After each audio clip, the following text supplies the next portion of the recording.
This is Lisa from Mobile Tech Review, and this is the Lenovo Yoga Book. Again, you might have already seen our Windows 10 review, and this is the Android version. Same hardware, Intel Atom CPU, 4 gigs of RAM, 64 gigs of storage, and dual digitizer, the AnyPen digitizer on the LCD that's here, and a Wacom digitizer here, and this also doubles as a capacitive keyboard. Pretty innovative device. Sells for $500. Comes with the pen, obviously the keyboard too, and a pad of paper, because you can write on a pad of paper too. Now it's exciting because not much ever happens in Android tablet land, and part of that's the Google ecosystem's fault. While there are many fine applications available for Android phones, the tablet-centric applications have really lagged behind, and so have tablet sales. Samsung doesn't come out with as many. They're making the higher-end models still, like the Tab S2. Lenovo generally makes mid-range and low-end tablets. This is their first high-end and certainly very innovative device, and it's probably the most interesting thing we've seen since the Pixel C. We're going to look at it now. So because we've already covered the Windows version of the Lenovo Yoga Book, we're going to go over some things pretty quickly. And if you want to see everything in real detail, you can always watch the Windows version, which is the exact same hardware. Obviously, just the operating system is different. So we're going to focus on what's different for Android, because Lenovo did put in a couple of neat software utilities. So it's available in gunmetal gray. That's the one that we have right here. It's also available in black, carbon black, which I like a lot. That's the Windows version that we had right here. Pretty nice looking. They both show fingerprints some, but not hideously actually.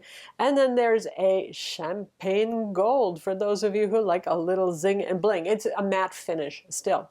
And you're going to get that nice Watchband hinge no matter what, which is really attractive. It's done well for Lenovo. It holds up pretty well. You get some bounce if you're poking on it, you know, but not any more than any other tablet, honestly, that's on the market.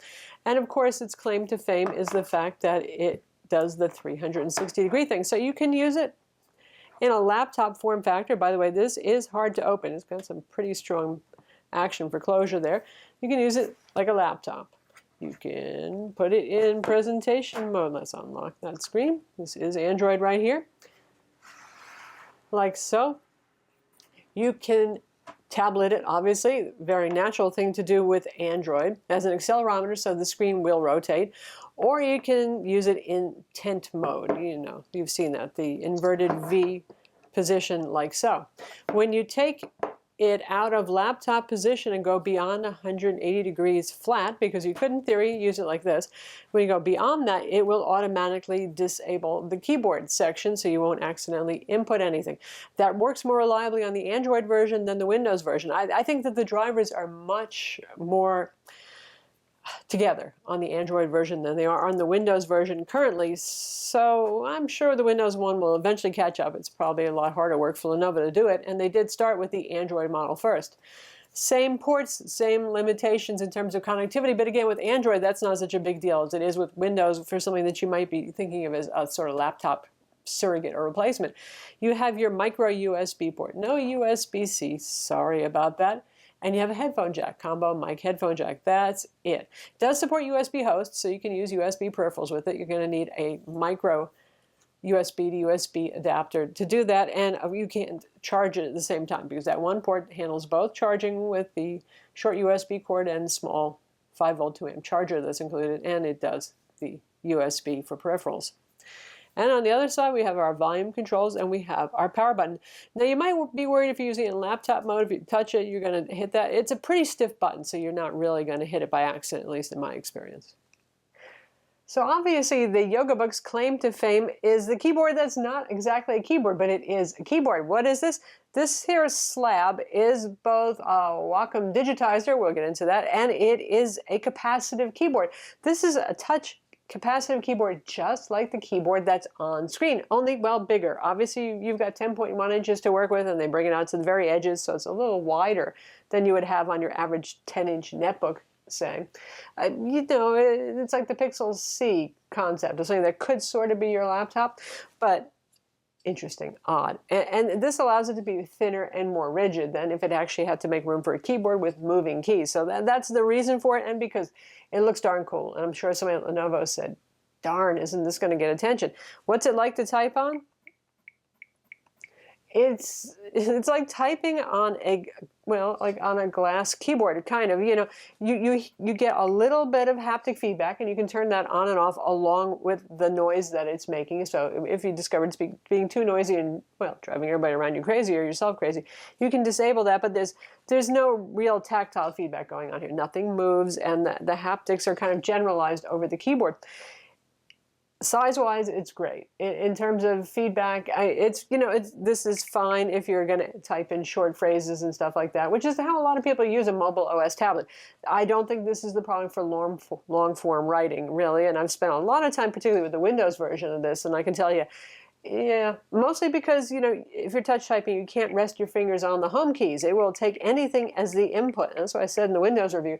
I'd like something that had the equivalent of like force touch instead, so that you actually have to put some effort into pressing down on the keys for them to register, so I could rest my hand lightly without making word garbage on the screen. Up top, you do have Android keys, so, you know, your quick access keys for multimedia and stuff like that. Bring up even the keyboard control and on-screen. This comes with Touch Palette, by the way. Some of you may be familiar with Touch Palette. It's autocorrect software. Some of you may like it and find that it helps with the typos that you'll almost assuredly make with this. Some of you won't. But anyway, there's also a trackpad here. Now, you know, with Android, it's a very touch-centric UI, so other than saving you from reaching over to the screen, I don't know how necessary it is, but it works fine.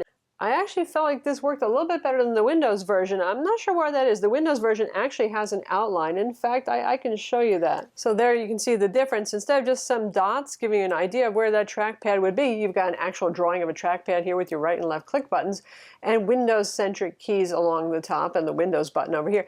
Now you might think, since this is just kind of being projected over here, that you could switch software-wise.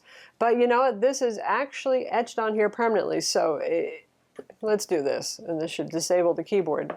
It goes off. So you can see that this is actually a permanent stencil over here. So yeah, it's not as easy as just changing the software. And here's the software for the Halo keyboard, as Lenovo calls it, so you can set how bright the backlighting is. Trust me, it looks brighter when it's not under studio lights, the keyboard backlighting there. The sleep timeout for the keyboard, whether it makes noises and so on, and how much it vibrates, and how fast you think your typing speed is.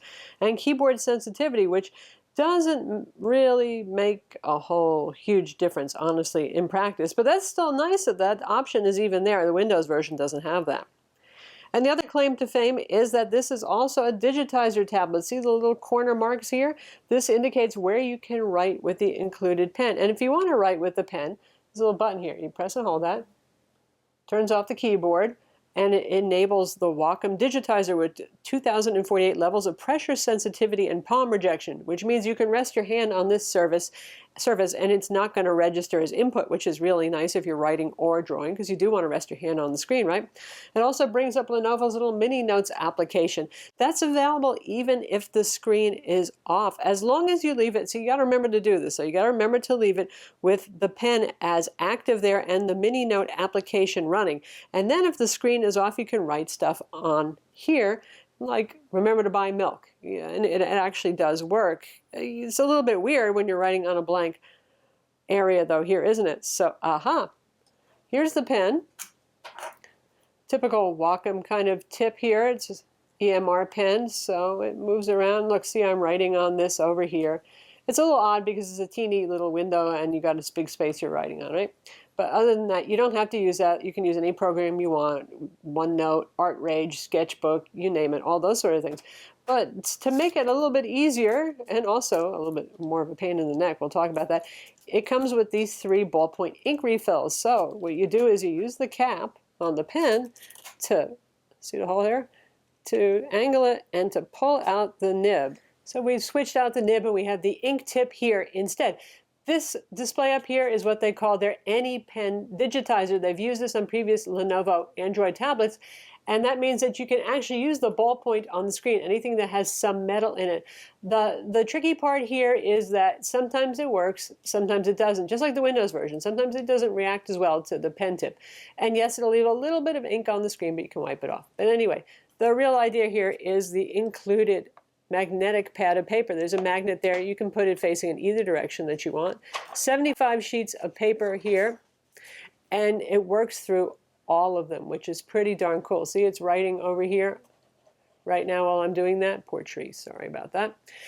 So yeah, if you actually like the feel of pen on paper, it makes sense. I think that most people would rather write directly on the screen and have that palm rejection and have pressure sensitivity, which this has, but that doesn't have. So you're back to that old-fashioned indirection, like with a USB Wacom Intuos tablet or something like that. Well, yeah, there it is. So here's a tree that I've been drawing in ArtRage, which is an art program. There's a demo included on the device. You can get the full version if you want to. And it does a pretty good job. Look at this, look at that, right? That's a fairly good mimicking of it, other than the fact that this is done in ballpoint. I would never choose to draw with a ballpoint pen. I would use charcoal or a heavy lead pencil, honestly, if I was going to do that. But it's translated into pencil here because I've chosen pencil instead of ink. So that's a little bit weird, but the other challenge is, notice where I'm drawing here is not the edge of the tree. So once you draw on a piece of paper, the challenge is going to be to realign your artwork if you don't do it all in one sitting. Oh, no, that's even worse. So maybe I better put it over here. You get the idea of what I mean? So, oh, no, that's totally the wrong place. I'm working on the outline of the trunk now. If you're doing note-taking, that doesn't matter so much. You don't need to pick up exactly where you left off. This is a little break. But if you're an art person, keep that in mind. That's a little bit of a challenge. But you know what? It does. Let's just pretend that this is actually lining up where I want it to. And we're going to continue drawing on the tree. Hey, I finally got it. It works very quickly and very responsively. If I'm going to draw on some leaves really quickly, pretend those are leaves, folks. I'm in a hurry here. It works just fine. Now, you can't go out to the very edges because notice I'm up in the menu bar area here, accidentally doing things. So there are some limitations there. Now, if I did this on the screen directly, there we go. I can do that. But if I put my hand on here, notice what's happening. I'm dragging and I'm doing all sorts of things. So that's the drawback there with the AnyPen digitizer on the screen. Also, some programs like OneNote mistake it for a capacitive input. So when you tell it you're using pen input, it says, no, no, no, no, that's your finger, your hand. I'm not supposed to pay attention to that. Okay, so how about note-taking? Really, there aren't many $500-ish digital note-taking solutions on the market, are there?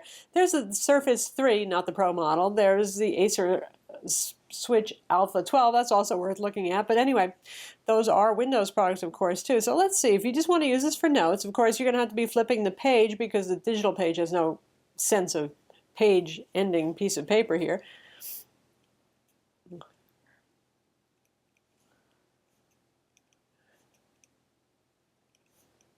Now, I have really terrible handwriting. Also, you have to watch out for the margins because you're not allowed, but the paper kind of keeps you in there.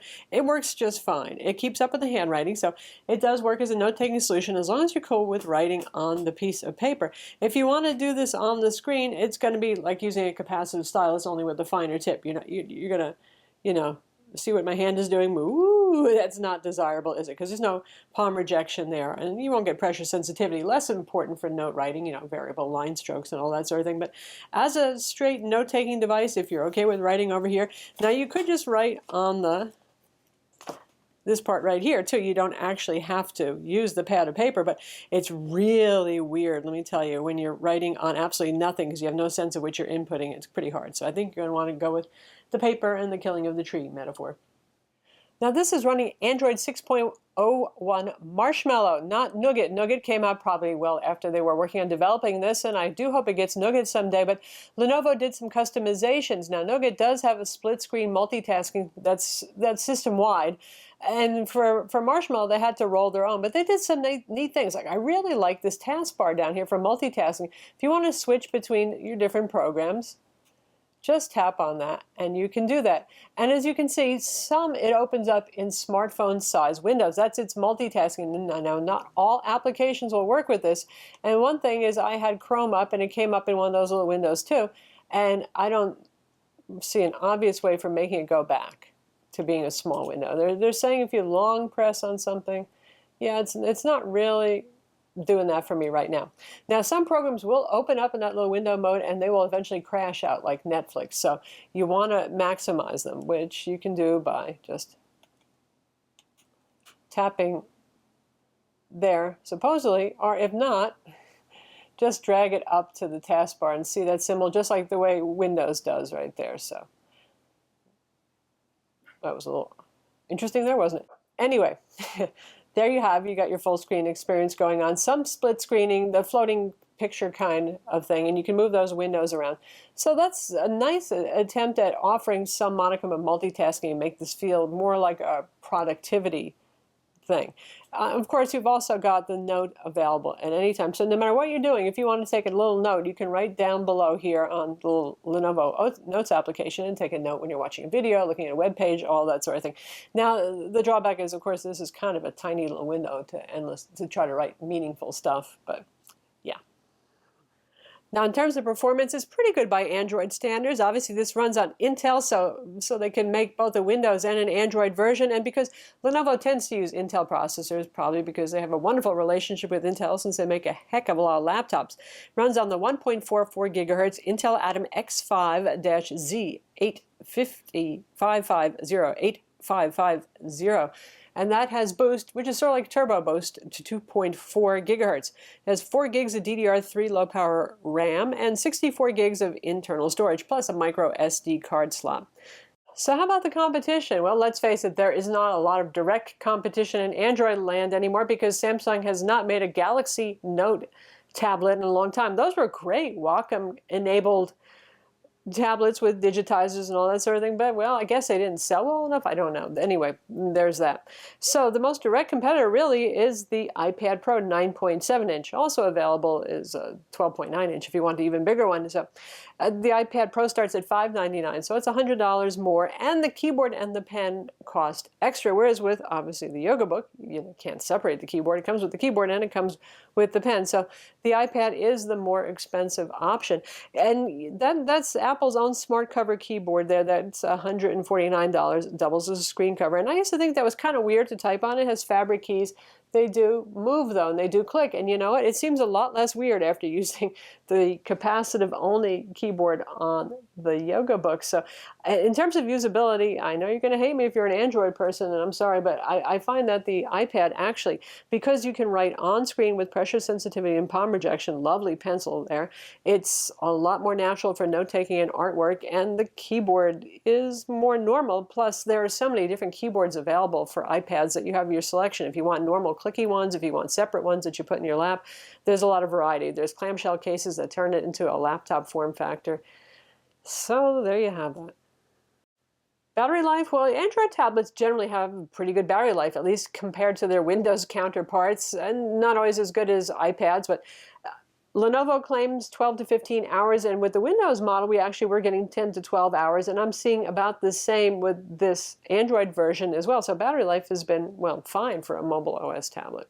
So that's the Lenovo Yoga Book Android edition, and you know, I like it better than the Windows version, to tell you the truth, because it's a lot that the Windows version has to try to do on kind of underpowered hardware, and there are better digitizer solutions out there for a lot of people in Windows. But for Android, this is pretty darn unique. It's still kind of a product that is more for the wow factor than the practical factor, I think. If you want a keyboard for an Android tablet, there are plenty of third-party keyboards out there. There's the Pixel C if you want to go towards the higher end. And the paper and pad digitizer, well, I leave it up to you if you find that useful. Still, it's great to see somebody innovating in Android land for tablets, and it's a gorgeous piece of hardware. That magnesium alloy casing, a variety of colors available, the Watchband hinge, the yogaing design. It's pretty neat hardware. It just needs to evolve a little bit more.